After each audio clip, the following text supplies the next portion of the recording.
Big boss season 9 హౌస్‌లో ఈ మధ్య ఏదైనా టాస్క్‌లు పెడితే తనూజ తన ప్రాణం పెట్టి ఆడుతుంది గెలవడం కోసం. అయితే ఈసారి కెప్టెన్సీ కంటెండెడ్ టాస్క్‌లను డిఫరెంట్‌గా ప్లాన్ చేసింది బీబీ టీమ్.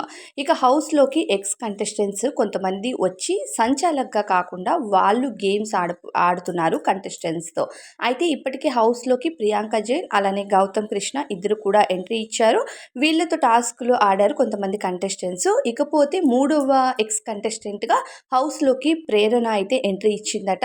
ప్రేరణ ఈరోజు అంటే రేపటి లైవ్‌లో మనకది టెలికాస్ట్ అవుతుంది. సో, ప్రేరణ హౌస్‌లోకి ఎంట్రీ ఇవ్వటం తనూజతో పోటీ పడి ఓ టాస్క్ ఆడడం జరిగిందట. అయితే తనూజ అలానే ప్రేరణ ఇద్దరు కలిసి బాల్స్ టాస్క్ ఆడగా ప్రేరణ విజయాన్ని సొంతం చేసుకుందట.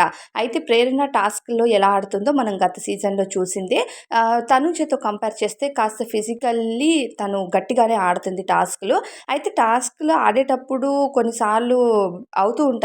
మనం చెప్పలేము వీళ్ళు గెలుస్తారు, వాళ్ళు గెలుస్తారని చెప్పలేము. సో, ప్రేరణ గెలిచింది. ఈసారి కెప్టెన్సీ కంటెండర్ రేస్ నుంచి తనూజ ఔట్ అయిపోయిందనమాట. ఇదే చివరి కెప్టెన్సీ కంటెండర్. కెప్టెన్ అయ్యే అవకాశమని బిగ్ బాస్ ఆల్రెడీ చెప్పాడు. సో, ఇక చివరి కెప్టెన్సీ రేస్ నుంచి తనూజ ఔట్ అయిపోయింది. దీనిలో భాగంగా తనూజ కళ్యాణ్‌తో మాట్లాడుతూ డెన్ ఏరియాలో కూర్చొని ఎమోషనల్ అవుతూ ఉంటుందనమాట. ఆ టాస్క్‌ల్లో నేను ఆడి గెలుద్దాం అనుకున్నాను. కెప్టెన్సీ ట్రై చేద్దామని అనుకున్నాను. ఆల్రెడీ నేను కెప్టెన్ అయ్యాను. బట్ చివరి కెప్టెన్సీ ఒక టాస్క్ అంటే నాకు ఆపర్చునిటీ వస్తే ఓకే. లేదంటే అవ్వని వాళ్ళు హౌస్‌లో ఉన్నారు కదా! వాళ్ళైనా నాకు ఓకే అనుకున్నానంటే అవ్వని వాళ్ళంటే బర్నీ గారిని ఉద్దేశించి తనూజ మాట్లాడుతుంది. సో, తను కెప్టెన్ అవ్వడం తనకి ఒక 50% హ్యాపీ ఇస్తే ఒక 50% బర్నీ గారు కెప్టెన్ అయితే బెస్ట్ అని తను ఆలోచిస్తుందని క్లియర్‌గా అర్థమవుతుంది. సో, కెప్టెన్సీ రేస్ నుంచి అయితే తనూజ బయటకొచ్చేసినందుకు కాస్త ఎమోషనల్ ఫీల్ అవుతుంది కళ్యాణ్ దగ్గర. అయితే ఇప్పుడు తనూజ చివరి వరకు ఉంటే బావుండేది అట్‌లీస్ట్ ఈ రేస్‌లో అనేది కొంతమంది ఫీలింగ్ ఉంటది ఖచ్చితంగా ఆమె ఫ్యాన్స్‌కి.